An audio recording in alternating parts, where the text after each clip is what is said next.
Assalamualaikum warahmatullahi wabarakatuh. Perkenalkan nama saya Iwan Jumal Hasan, NIM 20003 0150 1087 kelas PJKRD. Di sini saya akan membuat video pembelajaran mengenai materi perkembangan olahraga di sekolah pada mata kuliah filsafat dan penjas olahraga. Nah, baik. Adapun diskursus mengenai makna perkembangan olahraga di sekolah. Sejalan dengan perkembangan dari waktu ke waktu, perkembangan olahraga di sekolah telah mengalami perubahan-perubahan. Hal ini nampak dari perubahan nama yang digunakan dari suatu periode waktu ke waktu dan ke periode waktu yang lainnya pula. Perubahan nama tersebut mencerminkan pula makna dan bentuk aktivitas olahraga yang dilakukan saat itu. Dalam perjalanan masa sejarah, perkembangan olahraga di sekolah kita mengenal beberapa periode atau masa perkembangan, yaitu yang pertama masa gerak badan pada tahun 1945 sampai 1950. Yang kedua, masa pendidikan jasmani pada tahun 1950 sampai 1961. Yang ketiga, masa olahraga pada tahun 1961 sampai 1966. Dan masa olahraga pendidikan pada tahun 1966 sampai 1977. Selanjutnya, masa pendidikan olahraga atau pendidikan jasmani olahraga pada tahun 1978 sampai sekarang ini. Nah, selanjutnya, periodisasi perkembangan olahraga di sekolah. Yang pertama, yaitu masa gerak badan pada tahun 1945 sampai tahun 1950. Nah, bersamaan dengan proklamasi kemerdekaan Republik Indonesia pada tanggal 17 Agustus 1945, pemerintah Republik Indonesia makin menyadari pentingnya pendidikan untuk pembangunan bangsa dan negara, termasuk di dalamnya gerak badan di sekolah. Di sekolah-sekolah diberikan aktivitas gerak badan dalam bentuk permainan, atletik, senam, dan khusus untuk sekolah menengah tinggi atau sekarang biasa disebut dengan sekolah menengah atas atau SMA, ditambah dengan latihan militer. Nah, selanjutnya beberapa masalah yang mendapat perhatian khusus dalam pelaksanaan gerak badan antara lain, yang pertama, gerak badan untuk anak perempuan dilaksanakan secara terpisah. Yang kedua, perlunya nasihat dokter untuk melaksanakan gerak badan. Yang ketiga, bahan pengajaran diambil dari permainan dan kesenian sosial. Yang keempat, perlunya musik. Yang kelima, perlunya kepanduan. Yang keenam, perlunya pencegahan akses dalam perlombaan. Yang ketujuh atau yang terakhir, perlunya pemerintah membiayai kegiatan dan perlunya lapangan olahraga di setiap sekolah. Perlunya menolong sekolah partikulir dan perlunya mengadakan kursus kilat bagi guru-guru. Selanjutnya, masa pendidikan jasmani. Nah, terbitnya Undang-Undang Nomor 4 Tahun 1950 yang kemudian menjadi Undang-Undang Nomor 12 Tahun 1954 memberikan landasan kuat kepada pelaksanaan kegiatan olahraga di sekolah. Dalam penjelasan bab 6 pasal 9 tentang pendidikan jasmani, tertuang bahwa untuk melaksanakan maksud dari bab 2 pasal 3 tentang tujuan pendidikan dan pengajaran harus meliputi kesatuan rohani jasmani. Nah, pertumbuhan jiwa dan raga harus mendapat perhatian seimbang menuju keselarasan perkembangan intelektualisme dan perkuatan badan. Selanjutnya, keselarasan menjadi pedoman pula untuk menjaga agar pendidikan jasmani tidak terpisah dari pendidikan secara keseluruhan. Nah, pendidikan jasmani merupakan usaha untuk membuat bangsa Indonesia sehat dan kuat lahir dan batin. Oleh sebab itu, pendidikan jasmani diharapkan mampu menjadi media untuk memelihara dan meningkatkan kesehatan badan dalam arti preventif dan juga kuratif. Nah, selanjutnya yang ketiga, masa olahraga pada tahun 1961 sampai 1966.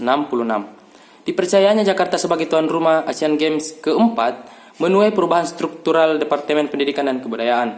Biro Pendidikan menjadi jawaban pendidikan jasmani. Perubahan itu secara politis dirasa kurang tepat. Mengapa? Karena Asian Games diharapkan menjadi forum tempat bangsa Indonesia membuktikan kemampuannya dengan mengukir prestasi tinggi, baik dalam cabang-cabang olahraga yang dipertandingkan maupun dalam organisasi penyelenggaraan. Nah, selanjutnya, mempertimbangkan potensi belajar sebagai bibit olahragawan yang dapat dijadikan ladang kerja yang cepat memberikan hasil. Maka dikeluarkanlah surat keputusan Menteri Olahraga dan Menteri Pendidikan Dasar dan Kebudayaan tentang keinginan untuk memberikan bimbingan dan pengawasan dalam melaksanakan program olahraga belajar. Program tersebut terdiri dari program olahraga wajib dan program olahraga karya. Program olahraga wajib adalah program olahraga yang diberikan kepada siswa sesuai dengan kurikulum dan dilaksanakan menurut jadwal pelajaran sekolah. Sedangkan program olahraga karya adalah program olahraga yang diberikan di luar jam pelajaran.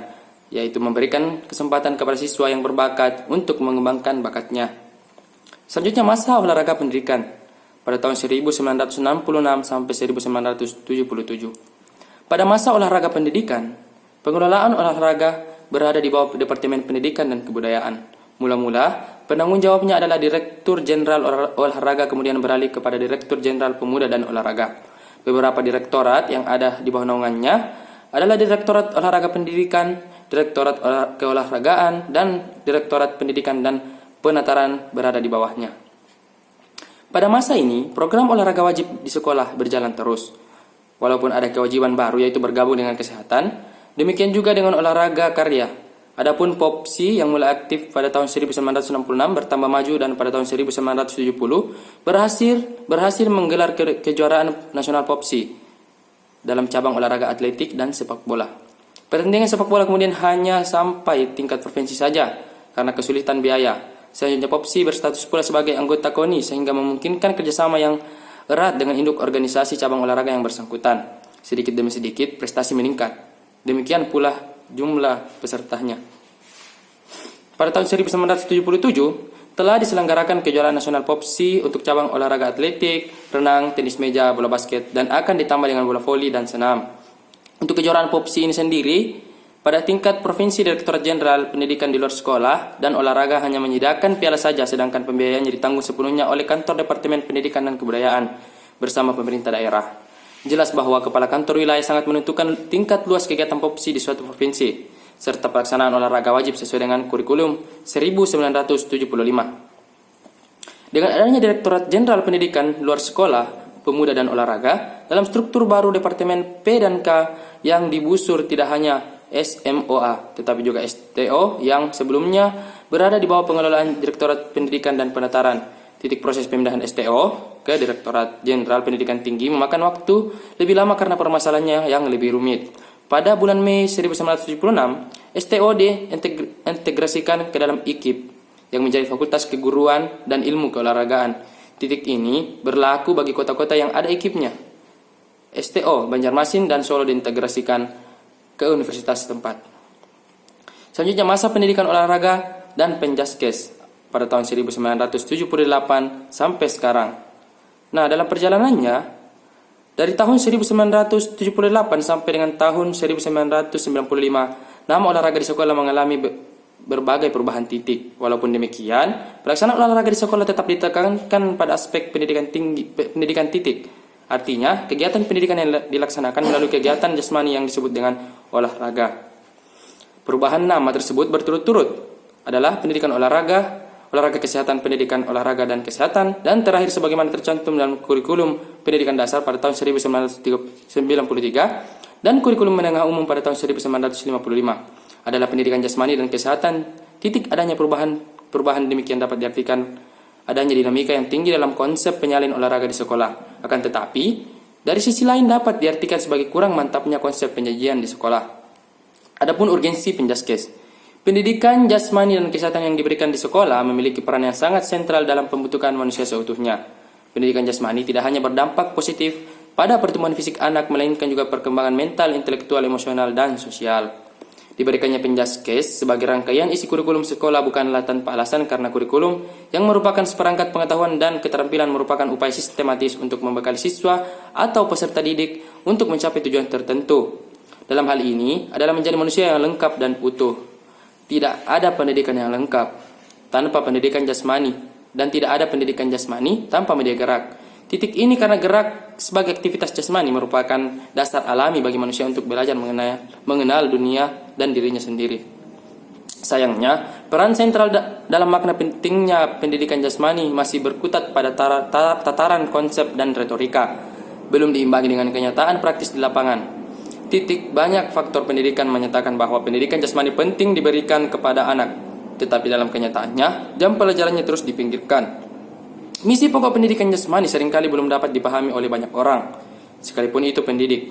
Salah satu faktor yang tidak dapat dipungkiri bahwa pendidikan jasmani sering dianggap sebagai bidang studi pelengkap dan dalam posisi yang kurang menguntungkan. Sekian dan terima kasih video pembelajaran yang saya buat.